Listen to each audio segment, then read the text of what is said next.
একটি সমদ্বিবাহু ত্রিভুজের পরিসীমা 5a minus 3b plus 6c এবং ভূমি 3a minus 3b plus 4c হলে সমান বাহুদ্বয়ের প্রত্যেকটি কত? ধরা যাক এটা সমদ্বিবাহু ত্রিভুজ। এই সমদ্বিবাহু ত্রিভুজের এই দুটো বাহু সমান, আর এটা হচ্ছে ভূমি।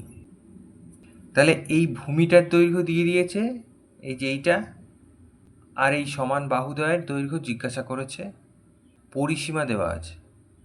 তাহলে পরিসীমা মানে এই তিনটে বাহুর দৈর্ঘ্য। তাহলে আমরা কি করব, এই পরিসীমা থেকে ভূমিকে বাদ দেবো, দিলে আমরা এই সমান বাহুদ্বয়ের দৈর্ঘ্যের সমষ্টি পেয়ে যাব।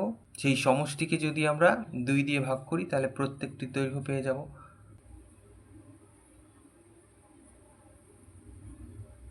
তাহলে ভূমি 3a minus 3b plus 4c,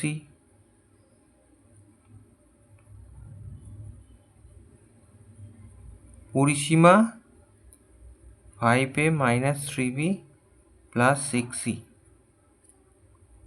তাহলে অতএব সমান বাহুদ্বয়ের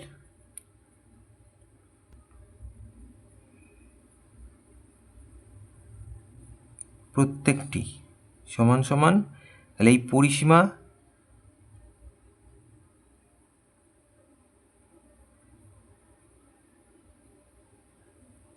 এই পরিসীমা থেকে বিয়োগ করব।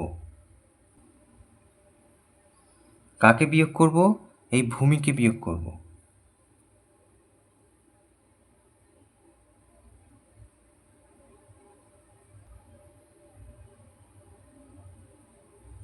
এটা অবশ্যই ব্র্যাকেট দিতে হবে। এইবার টোটালটাকে 2 দিয়ে ভাগ। তাহলে 5-এ আবার লিখলাম মাইনাস 3b প্লাস 6c, এই যে মাইনাস, তাহলে ব্র্যাকেট থেকে সবাইকে বাইরে বের করব। তাহলে প্লাস মাইনাসে মাইনাস 3a হবে, মাইনাসে মাইনাসে প্লাস 3b হবে, আর প্লাস মাইনাসে মাইনাস 4c হবে।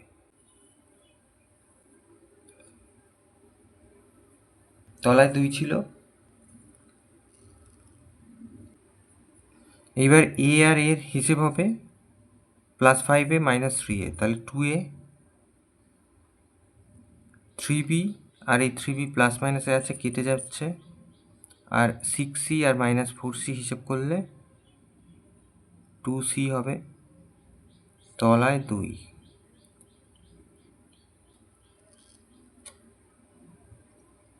এটা মানে 2 কমন নেব,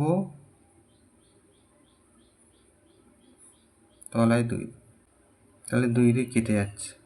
তাহলে উত্তর হচ্ছে a প্লাস c। তাহলে এইটা আমরা উত্তর পেলাম, সমান বাহুদ্বয়ের প্রত্যেকটি হবে a প্লাস c।